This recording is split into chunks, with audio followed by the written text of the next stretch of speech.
परम श्रद्धेय संत वृंदना श्री चरणों में प्रणाम। मंचस्थ समाज में सक्रिय सेवा आपता एवं आदरणीय डॉक्टर भीखुभाई पटेल 15 दिवस पोताना व्यवसाय मांथी संघ काम माटे निष्ठा होवाने लीधे सर्वाधिकारी तरीके जेमने शिक्षार्थीओने मार्गदर्शन आप्युं एवा आपणा सौना आदरणीय काका जयंतीभाई वर्ग कार्यवाह तरीके सतत सामान्य दिवसोमां पण संघ काम माटे सक्रिय रहे छे अने वेकेशनना गाळामां पण આપણું પ્રશિક્ષણ સારું થાય એટલે કાર્યવાહ તરીકેની ભૂમિકામાં રહ્યા પોતાનો સંઘ માટેનો પ્રેમ દર્શાવવા માટે આવેલા ભાઈઓ માતા ભગીની 15 દિવસનું પ્રશિક્ષણ લીધેલ એવા શિક્ષાર્થી બંધુ પ્રબંધક શિક્ષક આપણે જો આ પ્રાત્યક્ષિકનો ક્રમ એ જોયો હોય તો आपने खबर पड़े कि आ संपूर्ण कवायत है ई सेना माटे छे तो परसेवो पाड़वानो मैदान पर प्रशिक्षण लेवानुं एनी छेल्ले 2 मंत्र थया हिंदव सोदरा सर्वे न हिंदू पतितो भवेत। संपूर्ण हिंदू समाज जे एक माताना एक उदरमांथी जन्मेला एवा छे એટલે ભાઈઓ છે એટલે કોઈ અપવિત્ર ન હોય અને એના પછીનો કલ્યાણ મંત્ર સર્વે ભવંતુ સુખીના। તો આ કોઈ નાના ઉદ્દેશ્ય માટે થતી કવાયત અથવા પ્રશિક્ષણ નથી। ચરાચર સૃષ્ટિનું સંપૂર્ણ વિશ્વનું કલ્યાણ થાય એવી ભાવનાથી શૂન્યથી શતક એવું ગીત આવ્યું એ ચાલતું આ પ્રશિક્ષણ છે। આ પ્રશિક્ષણમાં મૂળભૂત ભાવના જે છે અથવા સંઘની જે મૂળ ભાવના છે એને જોડાય એવું આ વર્ષ છે એમાં પણ ઘણી બધી વિશેષતાઓ છે। અહીંયા મંચ ઉપર જે બેનર છે એમાં વિવિધ ચિત્રો છે। संत शिरोमणि संत रविदास घणी जगह रविदास काशी में थयेला संत एमनु आ 650मुं वर्ष है। भारत में हिंदू समाज माटे आम प्रचलित कलंक अने आपणे पण समय संजोगोने वश थया અને રૂઢી માનીને પરંપરા માનીને ચલાવેલું એવી અસ્પૃશ્યતા અસમાનતા એને ખાડી શકે એવું કોઈ ઉદાહરણ છે તો આ સંત શિરોમણી સંત રવિદાસ છે। કાશી નરેશ એમના શિષ્ય બની ગયા હતા। મેવાડના મહારાણી મીરાબાઈ એમના શિષ્ય હતા। क्यारे एमना शिष्य बन्या हशे तो एना भक्ति में एटली शक्ति हशे। एटलुं ज नहीं एमनो प्रभाव एटलो बधो हतो के दिल्ली में लोधी वंश सिकंदर लोधीनुं शासन हतुं अने स्वाभाविक ज लोको मुस्लिम बने मतावलंबी बने कुरान ने पढ़े एवी अपेक्षा एमने हती एटले एक सदना नामना जेने ई पीर कहता था एमने संत रोहिदास ने प्रभावित करवा माटे मोकला काशी। ए जे सदना जता एमने कीधुं के कुरान में केटली श्रेष्ठ वाणी छे। एटलुं ज नहीं पण जो तमे मुस्लिम धर्म अंगीकार करो तो तमने पीरनी उपाधि आपीए अने तमे पछीथी जन्नत नसीब थाशे। સંત રોહિદાસ તો પારસમણી હતા. એમને હિન્દુ ધર્મની સનાતનની વિશેષતાઓ એનો સત્સંગ કર્યો એમની હારે. અને આ સદના હતા એ રામદાસ તરીકે સંત શિરોમણીના શિષ્ય બની ગયા. આ સમાચાર જ્યારે સિકંદરને મળ્યા તેમને દિલ્હી બોલાવ્યા. દિલ્હીના દરબારમાં શરૂઆતમાં જેમ પ્રલોભન આપ્યા કે તમને મોટા પીર બનાવશું અને સદના છે એ તમારા શિષ્ય રહેશે, તમને વિશેષ સ્થાન આપશું. પરંતુ સંત તો ભક્તિમય હતા અને એમને કીધું કે મને તમે યમુનાજીમાં ફેંકી દેશો કે મારી ઉપર કટાર ચલાવશો તો પણ હું આ સનાતન હિન્દુ ધર્મ છોડીશ નહીં.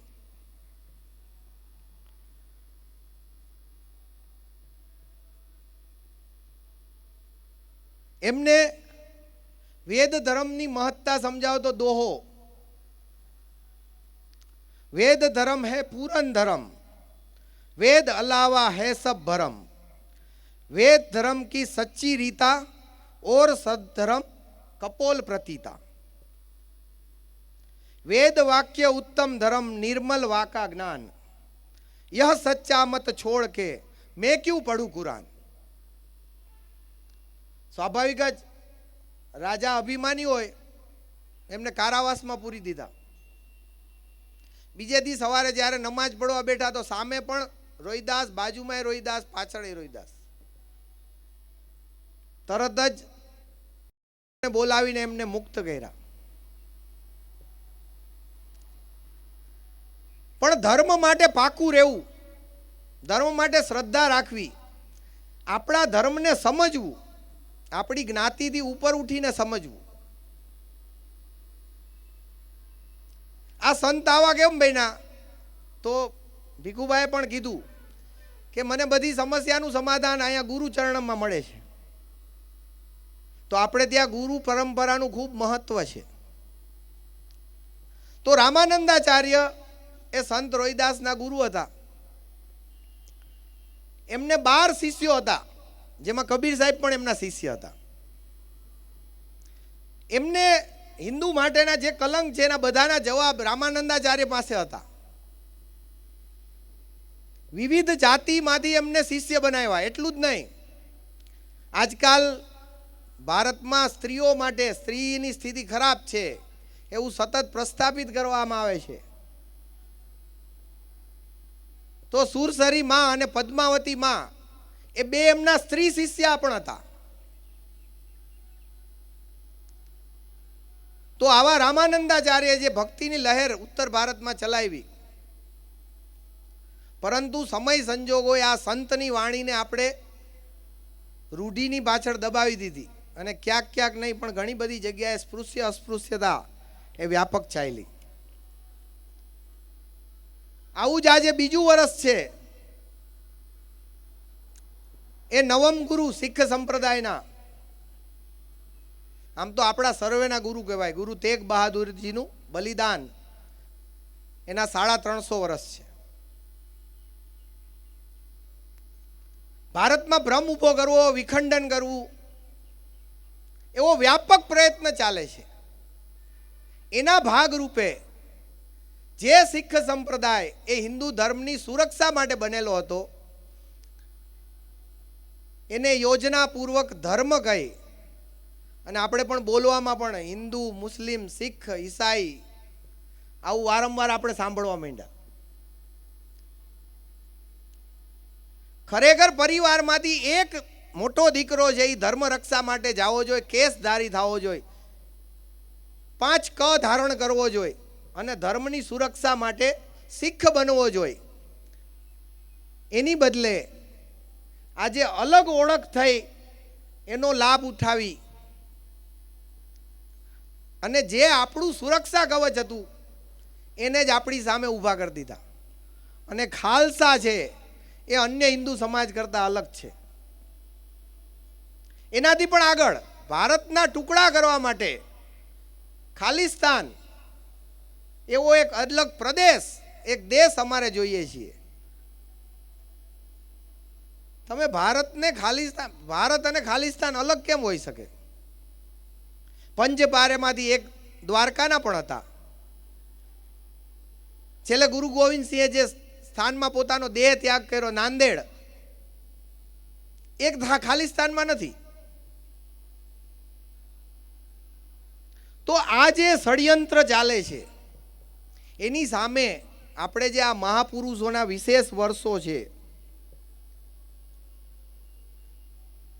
જ્યારે પંડિતો કાશ્મીરના ગુરુદેવ પાસે આવ્યા અને એમને કીધું કે અમને મુસ્લિમ બનવા માટે પ્રતાડિત કરવામાં આવે છે, ઔરંગઝેબનું શાસન હતું, તો એમને કીધું કે તમે એટલે ગુરુએ કીધું કે ભાઈ કોઈ શ્રેષ્ઠ પુરુષે બલિદાન આપવું પડશે. હવે સંસ્કાર કોને કહેવાય અહીંયા ધ્યાનમાં આવે. પરિવારમાં આપણે બાળકોને શું કહીએ છીએ? તો 9 વર્ષના ગુરુ ગોવિંદસિંહ એમને પિતાને શું કીધું કે આજના ભારતમાં તમારાથી મોટું વ્યક્તિ કોણ છે? બલિદાન તમારે જ આપવું જોઈએ. તો વૈદિક કાળમાં જે નચિકેતાની ભૂમિકા હતી એવી ભૂમિકામાં ગુરુ ગોવિંદસિંહ આવ્યા. ધર્મની સુરક્ષા માટે, ધર્મની રક્ષા માટે બલિદાનની અપ્રતિમ ઉદાહરણ કોઈ હોય તો ગુરુ ગોવિંદસિંહ છે, જેમને પિતાને પણ પ્રેરણા આપી અને પોતાના 4 સંતાનો હતા એમનું પણ બલિદાન એ ધર્મ રક્ષા માટે કરી દીધું. એમને ગુરુ ગ્રંથ સાહેબની હવે પછી આગળ આપણે કોની પાસેથી પ્રેરણા લેશું તો ગુરુ તરીકે ગુરુ ગ્રંથ સાહેબ આપ્યા. હવે આ અલગ કરવાનો પ્રયત્ન ચાલે છે. ઘણા શીખ લોકો પણ પોતાને અલગ કહે છે, પરંતુ આ ગુરુ ગ્રંથ સાહેબ જે ગુરુવાણી છે એ સંકલન છે. એની અંદર 8344 વાર હરિ શબ્દ આવે છે, 2533 વાર રામ શબ્દ આવે છે, 475 વાર ગોવિંદ શબ્દ આવે છે, 97 વાર મુરારી શબ્દ આવે છે, 17 વાર કૃષ્ણ શબ્દ આવે છે. અને એનાથી આગળ અંગદ દેવની જે વાણી છે એમાં એક શબ્દ એવો છે, એ જે કાવ્ય છે એને શબ્દ કહે છે, ભજન ટાઈપનું હોય એને, જેમાં ભગવાન શ્રી કૃષ્ણના વિવિધ નામો અને ભગવાને લીધેલા અવતાર એનું વર્ણન છે. તમે વિચારો ભ્રમણા કેવી ચાલે તો ગુરુવાણીનું પઠન કરવાવાળા લોકો પણ એવું કહે કે અમે હિન્દુ નથી. તો આ ભ્રમણામાંથી દૂર થવું હશે તો સમાજે પોતપોતાની આવા જે મહાપુરુષોનું જીવન, આપણા પણ ઘરમાં ઘરાણે ગુરુ ગોવિંદ સાહેબ, ગુરુ તેગ બહાદુરજી. મજાની વાત એવી છે કે 25 ડિસેમ્બર એ બધાને સાન્ટા ક્લોઝ યાદ છે, ક્રિસમસ યાદ છે, પણ ગુરુના 4 સાહેબજાદેનું બલિદાન એ યાદ કરાવવું પડે છે. હવે છેલ્લા 4-5 વર્ષથી વીલ બાલ દિવસ તો જે સંસ્થાઓ છે એ ફરજિયાત ઉજવે છે, પણ આપણે આપણા બાળકને કેવું બનાવવું તો ગુરુ ગોવિંદસિંહ જેવું બનાવવું એ ગુરુ તેગ બહાદુરજીના જીવનમાંથી શીખવું જોઈએ. અને કેવું અપ્રતિમ બલિદાન. એમને જ્યારે ઔરંગઝેબના દરબારમાં લઈ ગયા એમની સાથે ભાઈ મતીદાસ, સતીદાસ, દયાલદાસ એ હતા. તો આ સતીદાસ, મતીદાસ, દયાલદાસને પેલા ગુરુ તેગ બહાદુર જરા થોડા ગભરાય એટલા માટે પેલું બલિદાન આરીથી કાપી નાખ્યા ઊભા. બીજાને રૂની ગાસડી આડે બાંધીને સળગાવી દીધા અને ત્રીજાને ગરમ પાણીમાં બેસાડીને મૃત્યુ આપ્યું. તેગ બહાદુરજીનું શિર છેદ કર્યું. આજે પણ દિલ્હીના ચાંદની ચોકમાં શીશગંજ એમની પુણ્ય સ્મૃતિમાં ગુરુદ્વારા છે. આપણે દિલ્હી જઈએ ચાંદની ચોકમાં વિવિધ વસ્તુ ખાઈએ, પણ ગુરુ તેગ બહાદુરજીનું જે બલિદાન સ્થાન છે ત્યાં માથું ટેકવીને આવવું જોઈએ. આમ પણ અત્યારે આહવાન થયું છે ને કે યાત્રા માટે બહાર ન જાઓ, તો યાત્રા માટે આવા પ્રેરણાદાયી સ્થાનો આપણે ત્યાં ઘણા છે. તો આવું જે બલિદાન છે એને લીધે આજે ભારત ભારત તરીકે રહેલું છે, આપણે ધર્મ તરીકે ટકેલા છીએ. વિશ્વમાં એવા કેટલાય દેશો છે જે માત્ર 70 વર્ષની આક્રમણમાં પોતાની મૂળ ઓળખ ગુમાવી દીધી છે.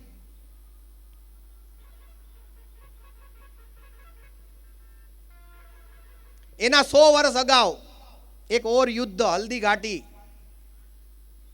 એના પણ 450 વર્ષ છે. આપણે ત્યાં આવો એક બીજો ભ્રમ પણ ચાલે છે, ભીલ સમાજ, આદિવાસી સમાજ, અનુસૂચિત જનજાતિ સમાજ એ હિન્દુ નથી.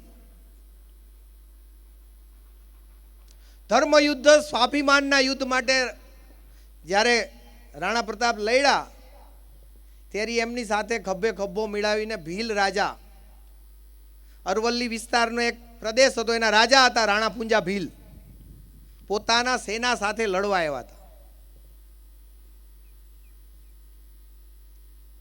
એના સન્માનમાં મેવાડનું આજે પણ જે ચિહ્ન છે રાજ્યનું, એમાં એક તરફ ભીલ સૈનિક છે અને બીજી તરફ રાજપૂત સૈનિક છે. અને એના જ પૂર્વજો આજે અમને ભીલિસ્તાન અલગ આપો એવું માને. ખાલિસ્તાન, ભીલિસ્તાન એ બધા કોણ છે? મા સબરીના વંશજો છે. તો થોડું આપણે આપણી અંદર જોવું પડશે કે એમને અલગ કેમ લાગે છે આપણાથી. આપણા માનો જ કોઈક સજ્જન વૃંદ, સંત વૃંદ એને થોડું હાથ પકડી શકે એવા લોકો. આપણે ત્યાં બહુ સરસ ઉદાહરણ જોવું હોય ને તો નર્મદાના કાંઠે તમે નીકળી જાઓ, ત્યાં પણ જનજાતિ સમુદાય છે, પણ ત્યાં તમને ક્રિશ્ચિયનનો સફળ નથી થયા. શું કામ? કેટલા બધા આશ્રમો છે, કેટલા બધા સાધુ સંતોની અવર જવર છે. એ આશ્રમમાં બધા સમાન ભાવે આવે છે. અને જે ભૂભાગમાં સનાતન માટે ગૌરવ લેવાવાળા પહોંચ્યા નથી, મિશનરી પહોંચી છે, અલગાવવાદીઓ પહોંચ્યા છે, એમને આવું ઝેર નાખ્યું છે. માતા સબરી છે એ માત્ર ભક્તિનું પ્રતીક નથી, એ બહુ મોટા ભૂગોળના જાણકાર હતા. એમને રામને માર્ગ દેખાડ્યો હતો. હવે તમે ક્યાં માર્ગે જાશો તો તમને સીતા માતા મળશે.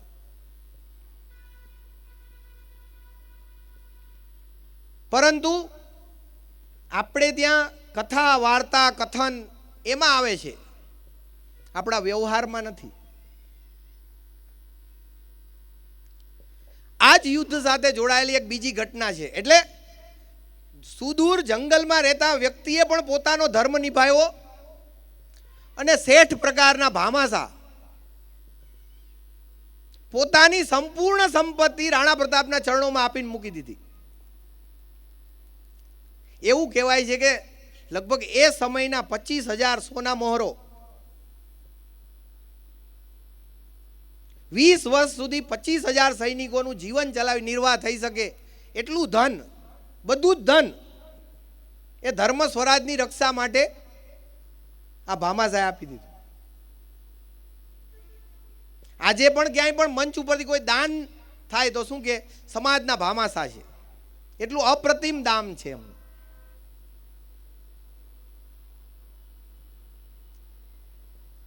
તત્કાલીન પરિસ્થિતિમાં સંપૂર્ણ વિશ્વના બધા દેશોની સ્થિતિ આવી છે, ખાલી ભારતની આવી છે એવું નહીં. તમે વિચારો, રાજ્ય છોડી દીધું, દીકરાઓ બલિદાન દઈ દીધા, પોતાના સારા નજીકના શિષ્યો બલિદાન આપી દીધું. આપણે હું છોડવાનું આહવાન થયું છે? તમારે પોતાની ગાડી ન વાપરો, પબ્લિક વ્હીકલમાં જાઓ. તમે ભાઈ પેટ્રોલની ગાડીને બદલે ઇલેક્ટ્રિક ગાડી વાપરો. વિદેશમાં ફરવા ન જાઓ, આપણે ત્યાં ફરો. બહેનો માટે, આમ તો બધા માટે સોનું ન ખરીદો. ના ના, કેમ ભાઈ, સોનું તો અમારે ખરીદવું પણ લગ્ન છે, કેમ ન ખરીદે? એવું ચાલે, અમારું સારું ન લાગે. દેશનું ધનોત પતો દીકરી જાય તો હાલે. ખાલી શું હે, એક સ્ટેટસ મૂકવું છે, અમે સ્વિટ્ઝરલેન્ડ ફરવા ગયા.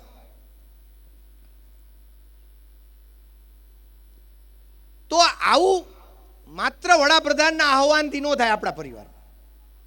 એની સાથે સાથે આવા ચરિત્રો પણ એમની સામે મૂકવા પડે. જનજાતિ ક્ષેત્રનું આવું જ એક બીજું ઉદાહરણ જેના 150 વર્ષ છે, ભગવાન બિરસા મુંડા. એમાંથી એક સંકેત છે. આ ગુરુ અહીંયા ચલાવે છે ગુરુકુળ, પણ આપણો છોકરો ઢીલું કરે તો સારો ન લાગે.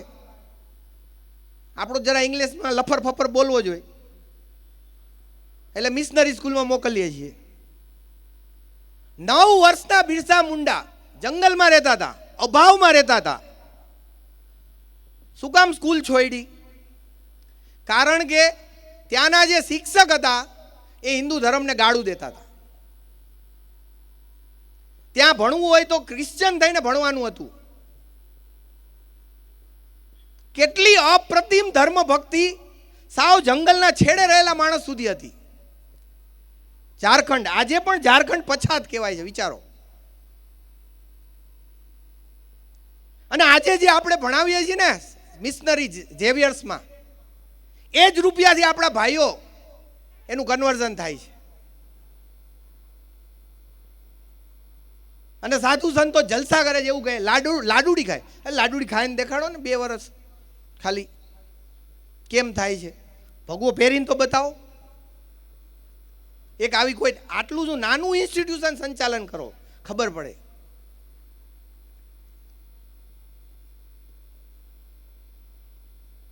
અને ફાધર જે શરતો કે માને, તીલું નહીં કરવાનું, દોરો નહીં બાંધવાનો, રાખડી નહીં બાંધવાની, રક્ષાબંધનની રજા નહીં. નાના છોકરાઓનું કેરિયર.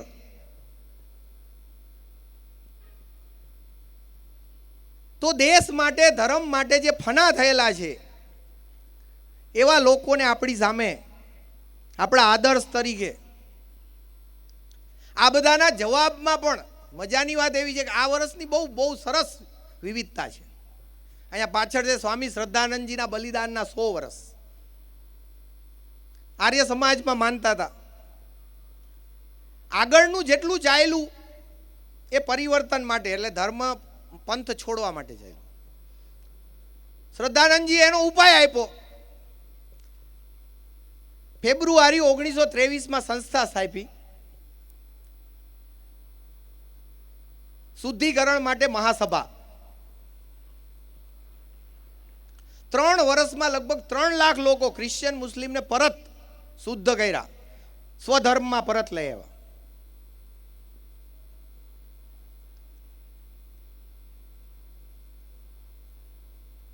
એક મુસ્લિમ અબ્દુલ રશીદ, એમને એમની હત્યા કરી નાખી. એ જે બલિદાનનું આ વર્ષ છે. આજની પરિસ્થિતિ બહુ મજાની છે.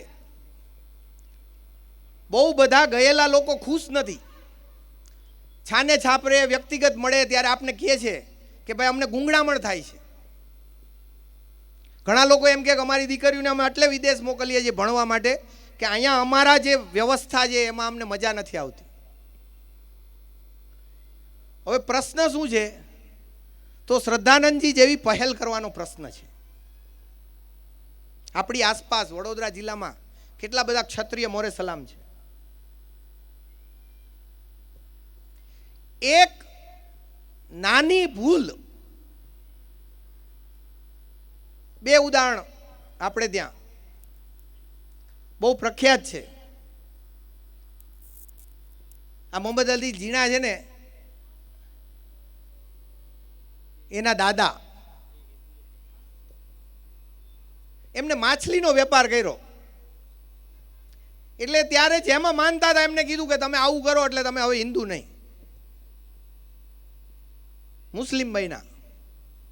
એ મજાની વાત એવી છે કે સંતો પાસે ગયા કે ભાઈ ઘરના બહેનો તો એકદમ મજબૂત હોય ને ધર્મ બાબતમાં, તો ગોંડલ ગયા, રાજકોટ ગયા, તો એમને કોઈએ એને રસ્તો જ ન બતાવ્યો. તમે વિચારો, એક નાનો નિર્ણય. હવે આપણે ત્યાં તો માણસ છાંટણા કરે તો પવિત્ર થઈ જાય છે, સ્વામીના પગે લાગી તો પવિત્ર થઈ જાય છે. એક નાનો રસ્તો કાઢ્યો હોત તો આજે આપણી 2 બાજુ જે માથાકૂટ છે ને એ ન હોત, પાકિસ્તાન ને બાંગ્લાદેશ. કાશ્મીરના પંડિતો આજે જે ભટ્ટ છે ને એ ભટ્ટ છે. ભારતના જેટલા ભટ્ટ છે ને એ મૂળ કાશ્મીરના છે.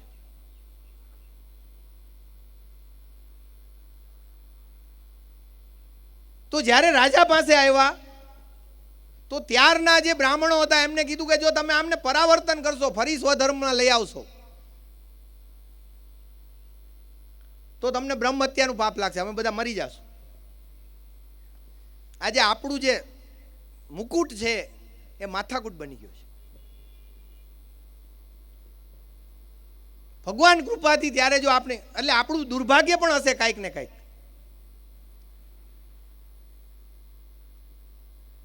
તો આ જે શ્રદ્ધાનંદજીના સ્મૃતિમાં આપણે જ્યાં બેઠા છીએ અહીંયા ઘણા લોકોને એમ થાય મોહનજી ભાગવત આવું સ્ટેટમેન્ટ શું કામ આપે કે ભાઈ ડીએનએ એક છે. અરે છે ભાઈ, સાબિત થયેલું છે.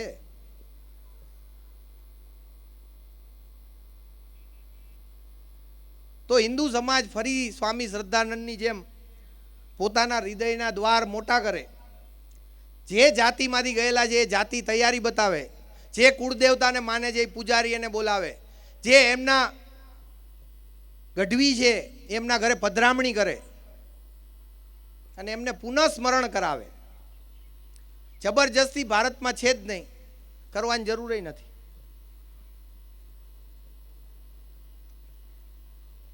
આ જે વર્ષ છે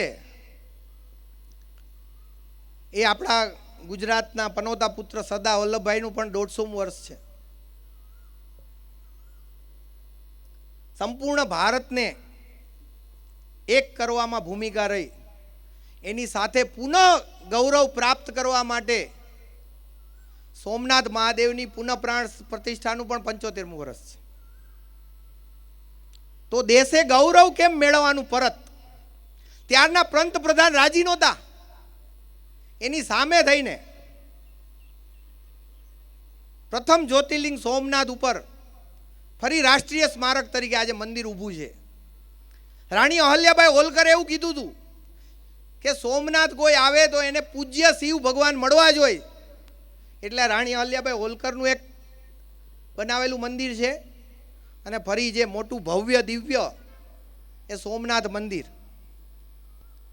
એની સાથે સાથે સ્મરણ કરવું પડે, જે કીધું ને આપણે ત્યાં ત્યાગ કરવાવાળાની એક મોટી પરંપરા છે.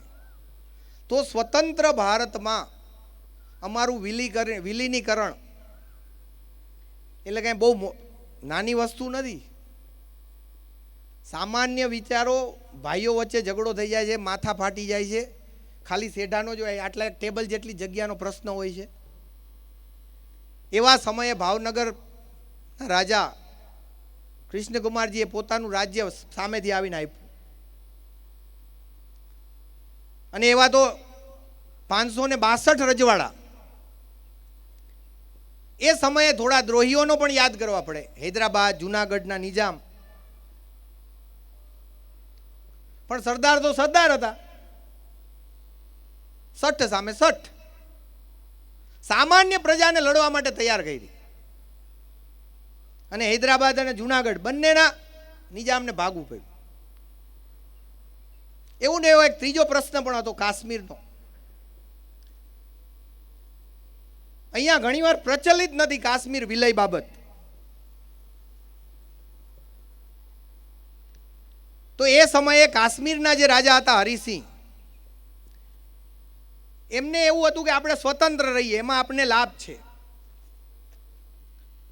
સરદારજી છે એને ખબર હતી અને ત્યારના સમયના સંઘના દ્વિતીય સરસંઘચાલક પરમ પૂજ્ય શ્રી ગુરુજીને વિશેષ સંદેશો મોકલો કે તમે રાજા હરિસિંહને એકવાર મનાવવાનો પ્રયત્ન કરો. એટલે એક દૂત તરીકે સરકારી સ્પેશિયલ વિમાનમાં શ્રીનગર ગયા ગુરુજી. 17 ઓક્ટોબર 1947ના દિવસે રાજા હરિસિંહ સાથે મુલાકાત થઈ. 26 ઓક્ટોબરે કાશ્મીરનું સંપૂર્ણ વિલય એ પત્ર ઉપર હરિસિંહે સાઇન કરેલી છે. તો ભારતના એકીકરણમાં સંઘની પણ ભૂમિકા. એટલું નહીં, ત્યાર પછી તરત જ પાકિસ્તાને કબાયલીઓ સાથે મળીને આક્રમણ કર્યું હતું. એમાં પણ સંઘના સ્વયંસેવકની એક વ્યાપક ભૂમિકા રહી છે. તો આપણા મુખ્ય અતિથિએ કીધું કે લડવાની ક્ષમતા ક્યાંથી આવે છે, એ આપને ધ્યાનમાં આવ્યું. તો આવું જે સાહસ કેળવે છે એવા લોકો રાષ્ટ્રની રક્ષા માટે જ્યારે જરૂર પડે ત્યારે ઊભા થાય છે. સરદારને બીજી રીતે પણ આપણે લોહ પુરુષ છે. ગુજરાતના લોકો માટે વિશેષ એટલે સ્મરણ કરવું પડે કે સરદાર વલ્લભભાઈ પટેલ ભણવા માટે કરમસદથી પેટલા ચાલીને જતા, લગભગ 12 થી 14 કિલોમીટર થાય. આજે આપણે બસ સુધી છોકરાને સ્કૂટી મૂકવા જાય છે, પોપલાવી છે, એસી સ્કૂલમાં બેહાડીએ છીએ. તો આ સરદારના ગુજરાતમાં કેવી પેઢી તૈયાર થશે? આજકાલ અમને આવા બધા વર્ગોમાં સમસ્યા થાય છે. બેઠા સંડાસમાં જવાની તકલીફ પડે છે. નાના નાના 8-10 વર્ષના છોકરાઓને ઊભા સંડાસ જોઈ છે. તમે ખાલી સાદું વિચારો, આ પગનું ડેવલપમેન્ટ છે ને, એનું શરીર સક્ષમ બનાવવાની વાત છે. અહીંયા બેઠેલા વ્યક્તિ સવારે 2 કલાક અને સાંજે 1.5-2 કલાક પરસેવો પાડ્યો છે અને કાંઈ આઠાના ભારે મળવાનું નથી, કોઈ સર્ટિફિકેટ મળવાનું નથી. એને તો ઠીક, જેને ટ્રેનિંગ આપી, કીધું આપણા કાર્યવાહીએ, જેને ટ્રેનિંગ આપી એ પોતાના વાસણ લઈને આવ્યા છે, ઓઢવા પાથરવાને લઈને આવ્યા છે, ફી આપીને આવ્યા છે, પગાર જેમ કીધું એમ રજા મૂકીને આવ્યા છે. તો આપણે બધા જ લોકોએ વિચારવું પડશે કે આપણે ભારતને કેવું બનાવવું છે. તો આપણી પેઢીની સામે સરદાર વલ્લભભાઈ પટેલ એ આદર્શ હોવા જોઈએ. નેતાઓએ પણ લેવું પડશે. એકવાર ડાયાભાઈ એમના દીકરા દિલ્હી ગયા, ઓરિએન્ટલ ઇન્સ્યોરન્સ કંપનીમાં નોકરી કરતા હતા મુંબઈ. તો રાત્રે ભોજન કરતા કરતા સરદાર વલ્લભભાઈ પટેલે પૂછ્યું, આજે અહીંયા? તો કે કંપનીના કામેથી આવ્યો હતો. સરદાર તો સરદાર છે. આ પહેલી ને છેલ્લી વાર છે, હું જ્યાં સુધી દિલ્હીમાં છું ત્યાં સુધી કોઈ દી દિલ્હીમાં આવવાનું નહીં. અને આપણે ત્યાં આપણા હગાવાલા નેતાઓના કેટલા ક્યાં ફરે છે આપણે બધાને ખબર છે. એટલું નહીં, બધા જ સગાને કહી દીધું તું મારું નામ ક્યાંય લેવું નહીં. તો સેવાનું આપણે માધ્યમ મળ્યું છે, પણ કોની સેવા? આપણા પરિવારની, આપણા ઘરની. એક સરપંચ બને, કાળી સ્કોર્પિયો આવી જાય ખબર નહીં ક્યાંથી. અરે થોડુંક તો પાપ પુણ્યનું વિચારો. ગરીબ માણસોનું, સામાન્ય લોકોનું ખાવજો, ક્યાં જાય આપણી પેઢી? અને કોના વંશજ કહીએ છીએ આપણે આપણી જાતને? રાજા રામના. એક ક્ષણમાં અયોધ્યાનું રાજ્ય મૂક્યું હતું. રાજા ભરતના એક પણ દિવસ, 12 વર્ષ રાજ્ય મળ્યું, એક પણ દિવસ રાજ્યનો ભોગવટો નથી કર્યો.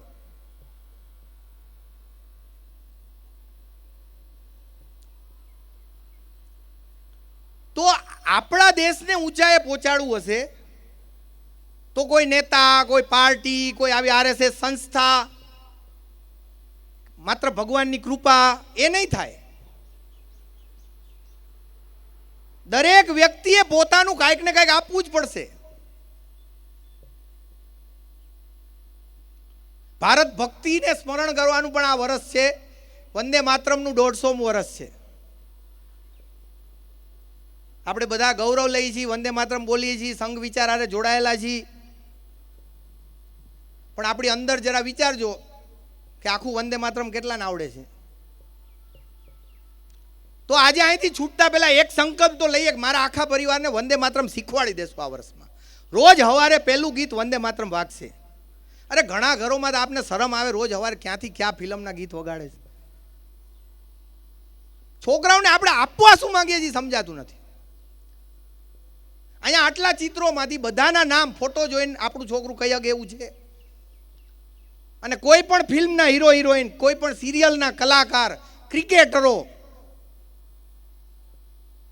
એના છોકરાઓના છોકરાય ખબર છે. જેનું કોઈ હજી અસ્તિત્વ જ નથી, જેને કાંઈ સમાજને આપ્યું જ નથી. શું છે ખાલી? તો એ ફલાણી કપૂરનો છોકરો છે, કેટલો છે? 2 વર્ષનો જ છે, હજી ડાયપર પહેરે છે, પણ આપણા છોકરા એને ઓળખે છે. અને વંદે માતરમ એ નથી આવડતું. તો આપણે કયા આદર્શો આપણા બાળકોને આપવા માંગીએ છીએ?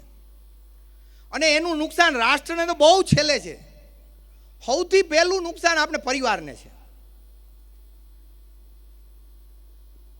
વડોદરા શહેર, આજુબાજુ, અહીંયા તો અમેરિકા ગયેલા બહુ બધા લાખો લોકો છે ભાઈ.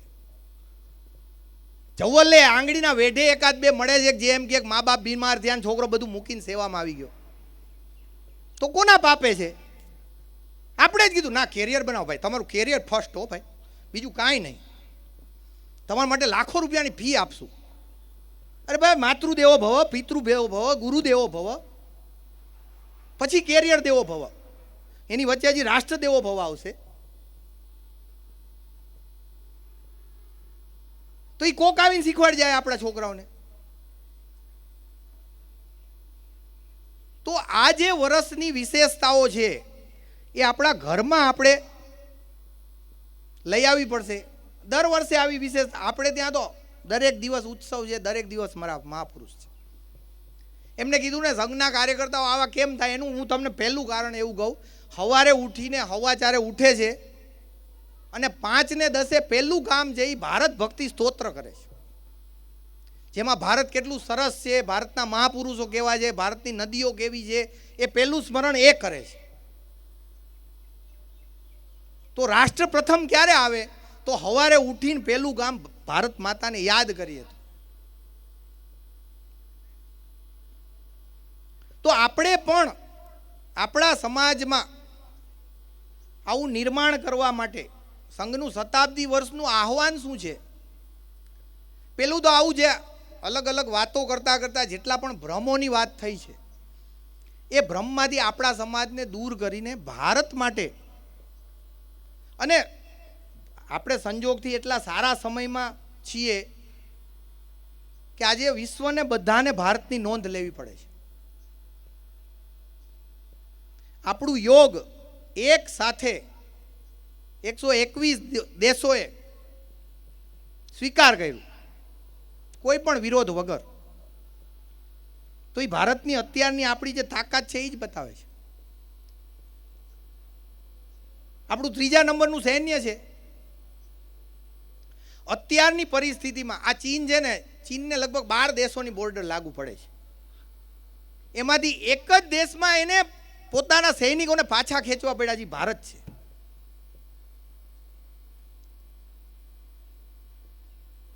અને થોડું ગયા વર્ષે જ આ વર્ગના થોડાક દિવસ પહેલા જ અમારે વર્ગ અઠવાડિયું પોસ્ટપોન કરવો પડ્યો હતો. આખી દુનિયાની મીડિયા ભારત વિરોધી બધા જ લાગી પડ્યા હતા કે જલ્દી આ ભારત છે યુદ્ધમાં ના જાય.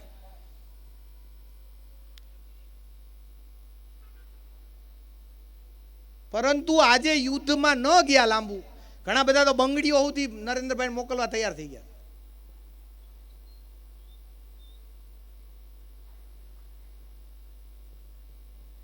આપણે ટેકનોલોજી, મજાની વાત એ છે કે બધા જ વિભાજનકારીઓ, વિરોધીઓની નજર ક્યાં છે? આપણા યુવાનો ઉપર છે. પણ એમાં એ લોકોનું ચાલતું નથી. યુવાનો જે ક્લબમાં જતા હતી, ભજન ક્લબમાં જવા માંડ્યા. વડોદરામાં તો મેં સાંભળ્યું કે પ્રભાત ફેરીમાં એકદમ યંગ છોકરાઓ આવે છે, છોકરા છોકરીઓ. છેલ્લી 31મી ડિસેમ્બર હરિદ્વાર, વૃંદાવન, દ્વારકા, સોમનાથ ત્યાં સંખ્યા વધી છે. તો બહુ આશાવાદી સમયમાં આપણે છીએ. આ આશાવાદી સમયમાં આપણે કોઈને સારું જોઈને તાલીઓ પાડે એટલાથી ન કરીએ. પણ પેલું જે સ્વામી વિવેકાનંદ કીધું, ગર્વ સે કહો હમ હિન્દુ હે, એ કેવા. હવે તો મજાની વાત એવી છે કે જેને પેલા જેના બાપ દાદાને અમે હિન્દુ ભૂલથી પેદા થઈ ગયા એવું લાગતું હતું, એ એમ કહે છે કે અમે હિન્દુ છીએ, ભલે નથી તોય. તો એવા સમયમાં તો આપણે આવી ગયા છીએ. હવે પ્રશ્ન આવે છે આપણા વ્યવહારનો. હિન્દુ તરીકેનો વ્યવહારમાં પહેલી જ જે ભૂમિકા છે ચરાચર સૃષ્ટિ માટેની છે. પ્રકૃતિ માતા છે, પ્રકૃતિ માતાનું દોહન કરવાનું, શોષણ નહીં કરવાનું. રોજ સવારે તુલસી માતાને પાણી આપી જી, પણ બાકી બધાનું જે થવું હોય થાય. એમાંથી આપણે બહાર આવવું પડશે. આપણે ત્યાં તત્વ દર્શન છે એની ઉપર હિન્દુએ ચાલવું પડશે. માતૃવત પરદારે શું એટલે પરસ્ત્રી માતા સમાન. હવે એની બદલે આપણી નજરો બગડી છે એટલું જ નહીં, પણ આપણી દીકરીઓના મનમાં પણ એવો ભ્રમ પેદા કરે છે કે મારું શરીર મારું પોતાનું છે, મારે કેવું પહેરવું કેટલું ટૂંકું પહેરવું એ મારી સ્વતંત્રતા છે. યુવાન દીકરા દીકરીઓ એમ કહે છે કે લગ્ન કરવા, છોકરા પેદા કરવા એટલે પૃથ્વી પર ભાર મૂકવો. તમે આટલી જનસંખ્યામાં વળી એક વધારો કરશો. અને આપણે ત્યાં ધન્યોસ્મી દાંપત્ય જીવનને ધન્ય કીધું છે, એની બદલે આપણા છોકરા છોકરીઓને આવું સાંભળો આવું કહે છે.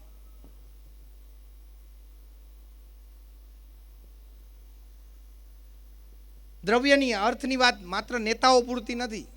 આ લોકતંત્ર છે. લોકતંત્રમાં પ્રજાના પ્રતિનિધિ જાય છે. જેવી પ્રજા એવા નેતા. રાજાશાહીમાં એવું હોય, જેવા રાજા એવી પ્રજા. અહીંયા યથા પ્રજા તથા રાજા. એટલે આપણામાંનો જ એક નેતા બને છે.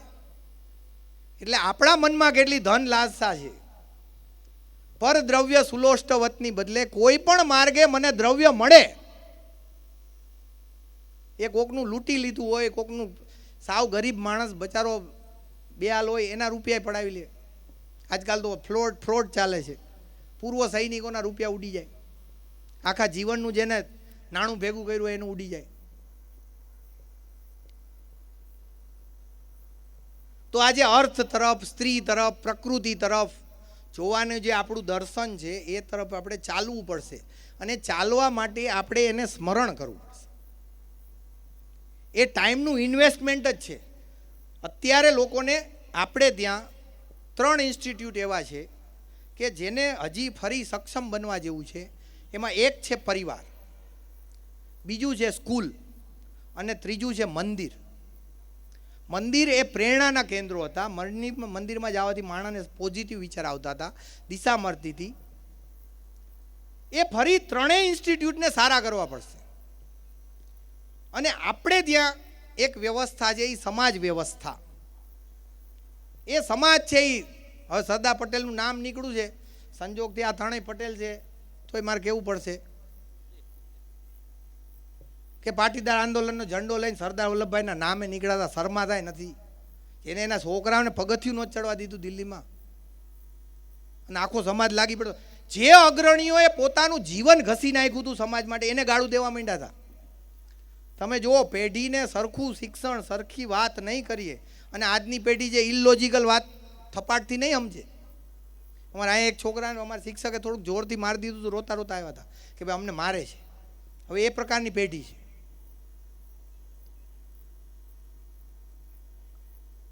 તો એ પેઢીને દરેક વસ્તુ તર્કથી આપણે પેઢી નિર્માણ કરવી છે. આપણા પરિવારની સુરક્ષા માટે, સમાજની સુરક્ષા માટે અને સૌથી વધારે આપણા દેશની સુરક્ષા માટે. આજે રાષ્ટ્ર ઉત્થાનનું કામ છે એ સંપૂર્ણ હિન્દુ સમાજનું, આખા ભારતનું હિન્દુ સમાજનું, એટલે બધા જ મતાવલંબી આવી ગયા, સમજી લેજો. ભારતમાં રહેતા બધા જ લોકો છે એ હિન્દુ જ છે. તો એ બધાનું છે અને બધાએ એ ભૂમિકામાં આવવું પડશે. એટલે આપણે ઓલી ત્યાં છે ને કર્ણાવતીમાં ને જગન્નાથજીમાં જગન્નાથનો રથ છે, માત્ર એની હાઈટ એટલી લઈ જવી પડશે કે આ દોયડાને હાથ અડાડવાથી આપને પુણ્ય મળશે. તો રાષ્ટ્ર નિર્માણના કામમાં મારું કાંઈક ને કાંઈક નાનું યોગદાન હશે તો મને પુણ્ય મળશે, એવું આપણે દરેક જગ્યાએ વાત કરવી પડશે. સ્વામી વિવેકાનંદજીએ શું કીધું? તમે આવતા 50 વર્ષ બધા દેવી દેવતાઓને બાજુમાં મૂકીને આ ભારત માતાને પૂજન કરો. એની સાથે શું કીધું? યુવાનો ગયા એમની પાસે ગીતા ઉપર ચર્ચા કરવા. ચોક્કસ કરશું, પેલા 1 કલાક મેદાન ઉપર રમીને આવો. એની બદલે છોકરું 10માં આવે એટલે મેદાને છૂટી જાય, ડાન્સ ક્લાસે છૂટી જાય, સંગીતે છૂટી જાય, ચિત્રકળાએ છૂટી જાય, ભક્તિએ છૂટી જાય. મંદિર તો કેટલા દી થઈ ગયા, મંદિરની ઝાલર છૂટી ગઈ ને એને તો પેઢી 2 વહી ગઈ. બાકી મંદિરની ઝાલર વાગતી ને બધા અહીંયા પહોંચી જતા, નગારું વગાડવા બાજતા. એની બદલે હવાર આજ મંદિરની ઝાલર ને છોકરો આમાં આવ્યા માએ દફતરિયું લઈને નીકળી પડે. હાલો હવારે નહીં તો સાંજે, તો કે સાંજે ટ્યુશનમાં નીકળી પડે. તો આપણે બધા જ લોકોએ આ યોગદાન આપવું પડશે અને એના સિવાય કોઈ આપણી પાસે રસ્તો નથી. એના માટે તમે સંઘની શાખામાં જોડાઓ, સંઘના શુભેચ્છક બનો, અથવા તમારી રીતે સ્વતંત્ર રીતે, અને કમસે કમ દેશને નુકસાન ન થાય એવું તો કામનો સંકલ્પ લઈએ જ આપણે કે મારા કામથી. હવે અત્યારે વાત થઈ ને અહીંયાથી આપણે સાંભળ્યું કે આપણી મત ગણતરી આવે એટલે વસ્તી ગણતરી, ત્યારે સંસ્કૃત ભાષા આવડે છે એવું લખવાનું. હવે આમાં જ ગાયત્રી મંત્ર ન આવડતો એવા હાથ ઊંચો કરો તો આપને સંસ્કૃત આવડે છે એવું સમજી લેવાનું. બરોબર છે? મહામૃત્યુંજય મંત્ર આવડે છે, ગણપતિનો મંત્ર વક્રતુંડ આવડે છે, 10 મંત્ર તો આપને આવડતા જ હશે. હવે એમાં મારે ખાલી અન્ય ભાષામાં એક સંસ્કૃત મને આવડે છે એટલું લખવાનું, એમાં ક્યાં પહાડ તોડવા જવાનું છે? મારી ભાષા છે, હવે મારા હસ્તાક્ષર છે એ માતૃભાષામાં કરવાના છે, અડધી કલાક આપવાની છે, ક્યાં પહાડ તોડવા જવાનું છે? તમને એમ તો કીધું નથી કે ભાઈ ઓલા ભામાસાન જેમ આખા રૂપિયા દઈ આવો સરકારને.